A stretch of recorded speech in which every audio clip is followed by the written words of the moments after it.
Hi friends, ఈరోజు మనం badusha sweet అయితే ఫుల్ వీడియోలో అప్లోడ్ చేసామండి. ఒకసారి చెక్ చేయండి. వీడియో నచ్చితే లైక్ చేయండి, షేర్ చేయండి. ఎలా వచ్చిందో కామెంట్లో చెప్పండి ఫ్రెండ్స్. మరొక వీడియోతో మీ ముందుకైతే వస్తాను. చాలామంది సపోర్ట్ చేస్తున్నారండి, వాళ్ళందరికీ చాలా చాలా ధన్యవాదాలండి. ఇలా డ్రై ఫ్రూట్స్తో గార్నిష్ చేశాను. లోపలి వరకు షుగర్ సిరప్ అయితే వెళ్ళింది. జ్యూసీగా చాలా బాగా వచ్చిందండి.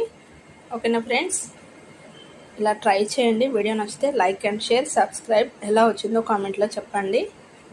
Bye friends, thanks for watching. Bye అండి.